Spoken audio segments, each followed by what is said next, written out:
more subtle kind of example that you see probably all the time, you know that whenever you go to a website nowadays, that you usually the website would ask you to, think about the cookies and stuff like that.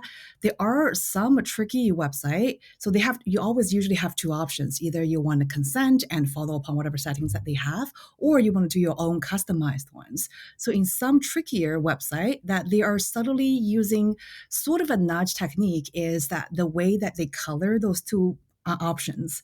So in our head, what we associate with, if it's an action that's clickable, we associate with a kind of a prominent color. So think about green colors, and we associate an option that's not available with a grayish color because we assume that, oh, that button is not clickable.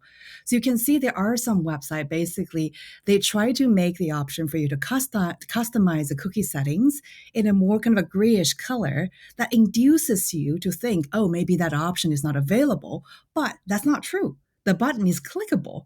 It's a trick in your mind or in the kind of in the decision making environment. So that is kind of not a so nice example of a nudge, right? So Yeah. the website owners, what have they never eliminated the option that you have, but they did change the decision making environment such that people are more likely to say, oh, I consent to the cookie policies, what have you, rather than the customized one.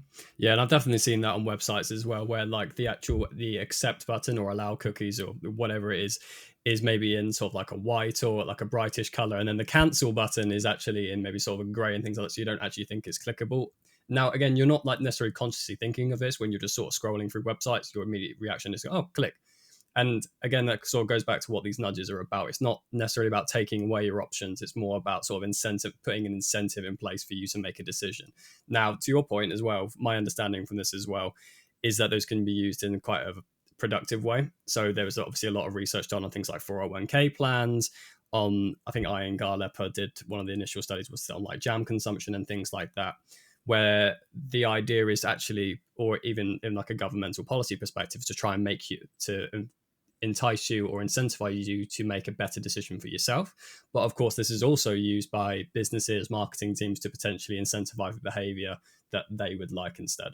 Exactly. So one of the more going to give you two examples. So one of them, both of them are kind of controversial in a way, and one of them actually stirred a lot of debate within the academic kind of community, which is so in a lot of countries when you're applying, so for example, in the United States, when you're applying for your driver's license, there's actually a option for you to should you be in an accident and you would be automatically be allocated or agreed to be a organ donor. Mm-hmm. So there were a couple of states are thinking about making the organ donation option a default, meaning that whenever you go and renew your driver's license, if you don't actively make a decision to opt out, then by default you actually opt in to be a organ donor.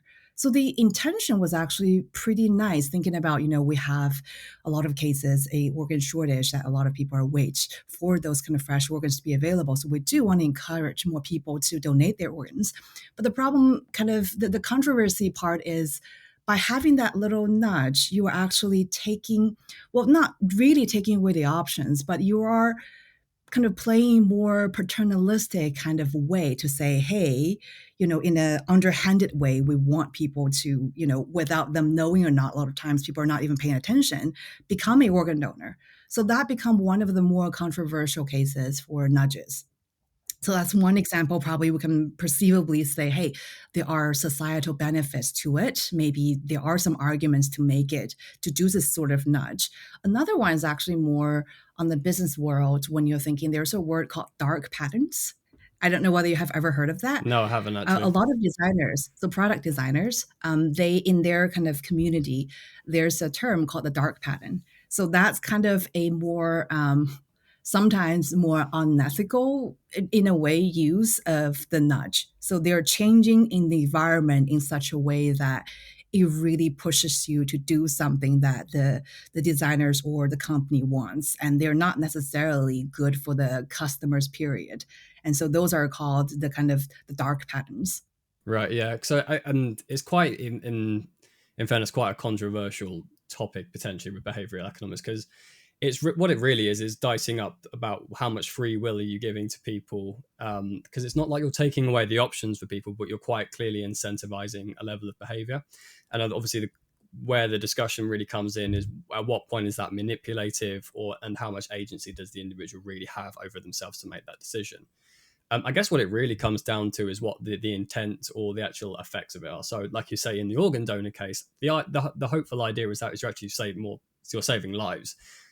More people are going to be organ donors. More people that would want to be organ donors, but maybe just didn't want to sign up because of the administrative nature of it, or just didn't know how, are actually able to deliver those services, and actually we get a healthier population out of it. But as you said, there's also things like cookies, for example, where they're using this kind of psychology element of economics to really sort of push you in maybe to spending more money, or allowing them to take your data and things like that. So it's just kind of like a little bit of a controversial subject in that regard, even if it is sort of very, very interesting.